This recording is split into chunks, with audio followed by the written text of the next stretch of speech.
नमस्कार। कल यानी 2 सितंबर को भारतीय बाजार में एक बड़ी जबरदस्त खींचतान देखने को मिली। मतलब एक तरफ पूरा बाजार नीचे की तरफ जा रहा था और दूसरी तरफ एक अकेला हैवीवेट स्टॉक था जो उसे ऊपर खींचने में लगा हुआ था। तो चलिए आज इसी खींचतान को और इसके पीछे की वजहों को विस्तार से समझते हैं। तो देखिए हम आज क्या क्या कवर करने वाले हैं। सबसे पहले देखेंगे कल बाजार में एक्शन कैसा रहा। फिर उस एक स्टॉक की बात करेंगे जिसने सबको हैरान कर दिया और जानेंगे कि ऐसा क्यों हुआ। उसके बाद हम देखेंगे कि ग्लोबल और लोकल लेवल पर क्या मुश्किलें हैं, चार्ट्स क्या कह रहे हैं और इन सब के आधार पर आने वाले दिन के लिए क्या तैयारी करनी है। तो सबसे पहले नजर डालते हैं कि कल जब बाजार बंद हुआ तो आंकड़े क्या कहानी कह रहे थे। अब देखिए यहाँ सबसे मजेदार बात क्या है, बाजार का ये साफ बंटवारा। मेन इंडेक्स निफ्टी और बैंक निफ्टी दोनों लाल निशान में बंद हुए, लेकिन इसके पीछे की कहानी ये है कि एक अकेला हैवीवेट स्टॉक था जो पूरे गिरते हुए बैंकिंग सेक्टर के खिलाफ अकेले ही लड़ रहा था।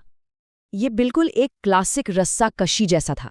एक तरफ रिलायंस और एनर्जी सेक्टर थे जो बाजार को ऊपर की तरफ धकेल रहे थे, तो दूसरी तरफ प्राइवेट बैंकों में इतनी जोरदार बिकवाली हुई कि उसने पूरे बाजार को नीचे खींच लिया। तो सवाल ये उठता है कि रिलायंस की जबरदस्त तेजी के पीछे आखिर वजह क्या थी।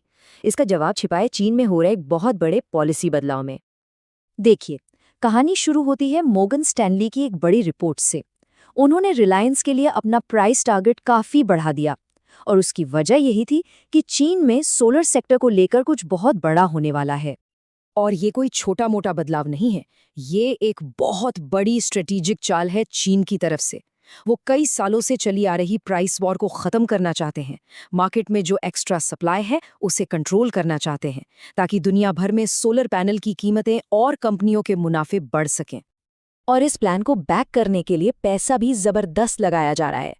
शुरुआती हो रही है $7 अरब के फंड से, जिससे वो जो कमजोर कंपनियां हैं उन्हें खरीद कर बंद कर देंगे।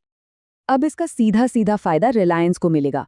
अपनी सोलर सप्लाई चेन बनाने वाले एक प्रमुख खिलाड़ी के तौर पर रिलायंस इस बदलाव का फायदा उठाने के लिए पूरी तरह से तैयार है। अनुमान है कि इससे कंपनी की नेट एसेट वैल्यू में $20 अरब तक जुड़ सकते हैं। अच्छा, ये तो हुई रिलायंस की बात, लेकिन इसके अलावा अगर बाजार का ओवरऑल मूड देखें तो वो ज्यादातर नेगेटिव ही था। चलिए देखते हैं क्यों। मतलब ग्लोबल मार्केट से एक के बाद एक नेगेटिव खबरें आ रही थीं। अमेरिकी बाजार गिरे, टैरिफ को लेकर कंफ्यूजन पैदा हो गया, जियोपॉलिटिकल टेंशन की वजह से तेल के दाम बढ़ गए और डर का माहौल ऐसा था कि विक्स इंडेक्स, जिसे फियर इंडेक्स भी कहते हैं, वो भी उछल गया। अब अगर अपने देश की बात करें तो यहाँ तस्वीर थोड़ी मिली जुली थी। एक तरफ ट्रेड डील को लेकर अच्छी खबर आने की उम्मीद है, लेकिन दूसरी तरफ जीएसटी काउंसिल की मीटिंग जैसी चीजें हैं जिन्हें बाजार पहले ही पचा चुका है। ठीक है, तो अब जरा चार्ट्स पर चलते हैं और देखते हैं कि टेक्निकली बाजार कैसा दिख रहा है और कल की गिरावट के बाद क्या संकेत मिल रहे हैं। तो सबसे जरूरी बात यह है कि दोनों ही इंडेक्स, निफ्टी और बैंक निफ्टी, एक बहुत ही क्रिटिकल लेवल पर आके खड़े हो गए हैं। ये वो लेवल्स हैं जिन पर ट्रेडर्स की पैनी नजर बनी हुई है। यही तय करेंगे कि बाजार यहां से किधर जाएगा। निफ्टी को देखें तो हाँ, इसका जो ओवरऑल अपट्रेंड का स्ट्रक्चर है वो अभी भी इंटैक्ट है, लेकिन कमजोरी के सिग्नल्स साफ दिख रहे हैं। Bearish candle, important moving average के नीचे क्लोजिंग और कमजोर आरएसआई ये सब बता रहे हैं कि ऊपर के लेवल्स पर बिकवाली का दबाव बढ़ रहा है। लेकिन बैंक निफ्टी की हालत तो और भी नाजुक है। कल की एक ही कैंडल ने पिछले दिन की सारी बढ़त को लगभग खत्म कर दिया। मोमेंटम इंडिकेटर्स और भी गिरावट का इशारा कर रहे हैं।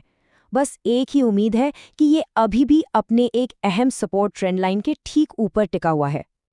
तो इन सब के बाद सवाल ये है कि आज यानी 3 सितंबर को बाजार में क्या हो सकता है।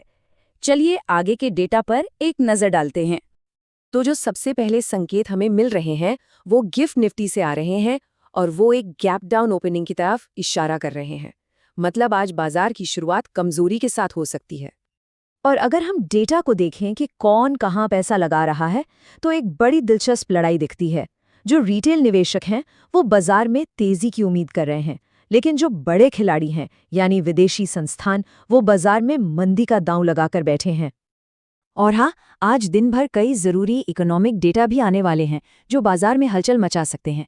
भारत से लेकर यूरोप और फिर रात में अमेरिका से आने वाले आंकड़ों पर बाजार की नज़र बनी रहेगी। तो कुल मिलाकर आज का सबसे बड़ा सवाल यही है। एक तरफ हैं रिटेल इन्वेस्टर्स जो तेजी में हैं और दूसरी तरफ हैं बड़े इंस्टीट्यूशंस जो मंदी का दाव लगा रहे हैं। चार्ट्स भी कमजोर हैं। तो क्या कोई बाहरी खबर आकर इस टाई को तोड़ेगी और बाजार को एक साफ दिशा देगी? ये देखना आज बहुत दिलचस्प होगा।